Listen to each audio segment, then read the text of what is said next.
There was a time when speed on land had limits. Cities were connected by roads, old railways, slow journeys, and long hours of travel. People could move, but not fast enough for the new age that was coming.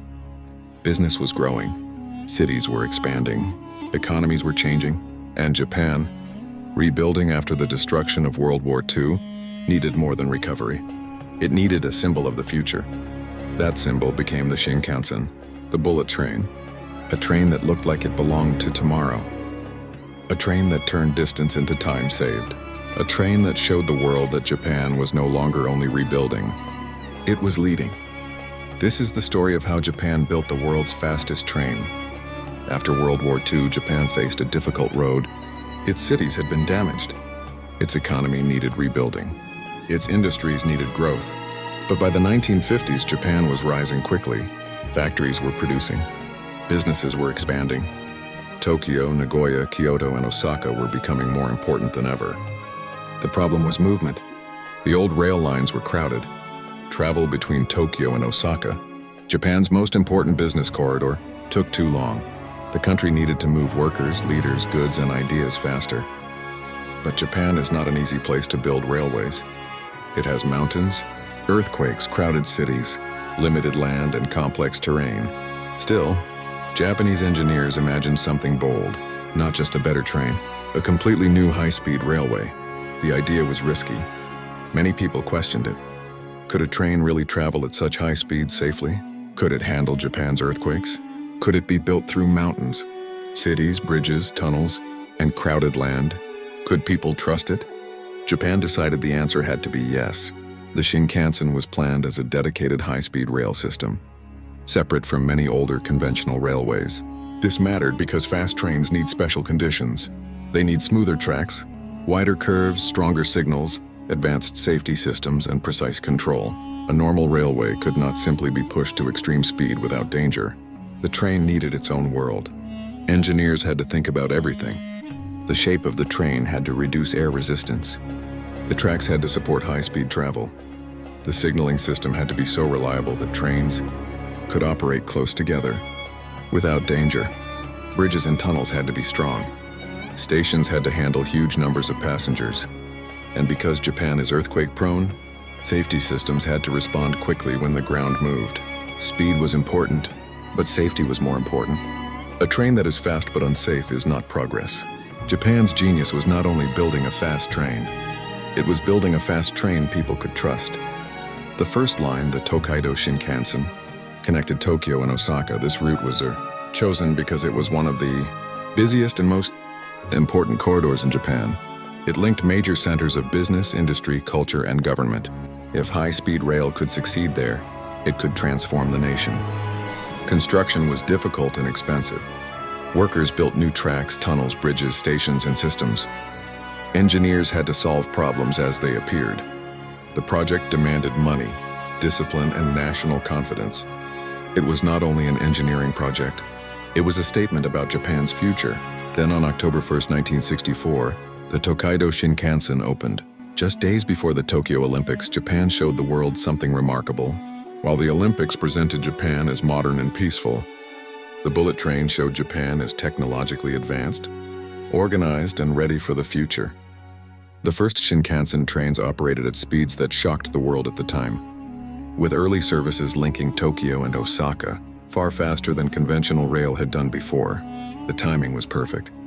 The world was watching Japan, and Japan gave the world a train that looked like progress in motion. The Shinkansen changed travel immediately. A journey that once felt long became manageable in a single day.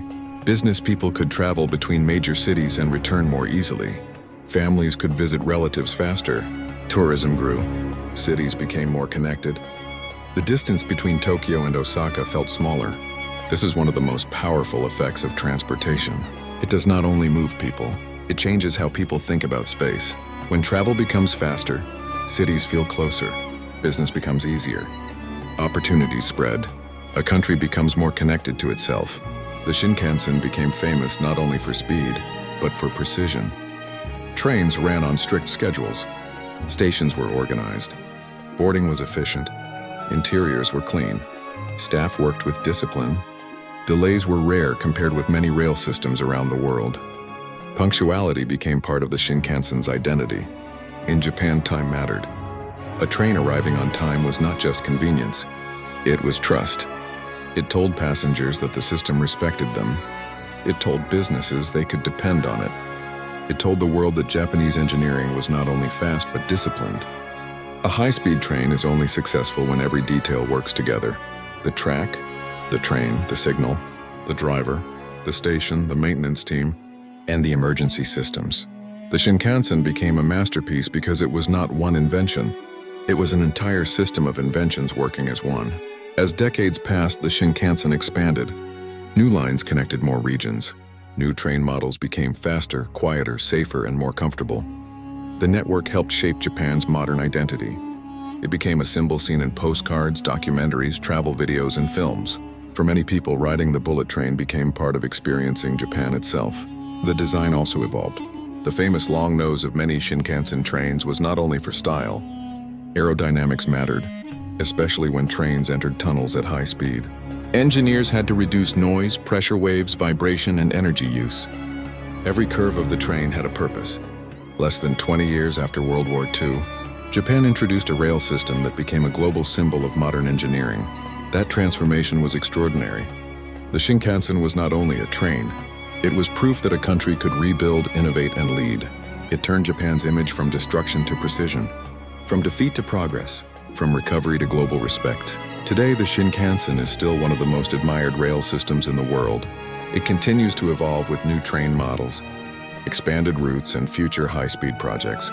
But its greatest achievement is not only its record speed or its technology. Its greatest achievement is trust. Millions of people step onto the bullet train believing it will be fast, clean, safe, and on time. That trust is the real empire of the Shinkansen. Japan built the bullet train because it needed speed. But what it created was much more than speed. It created a national symbol, a machine that connected cities, strengthened the economy, changed travel, influenced the world, and showed what precision engineering could achieve. The bullet train proves that transportation is not only about reaching a destination, it is about shaping the future of a nation. Japan looked at distance and decided to defeat it. It looked at old railways and imagined something faster. It looked at the future and built a train that could meet it. And when the Shinkansen began moving across the country, it did more than carry passengers. It carried Japan into a new age.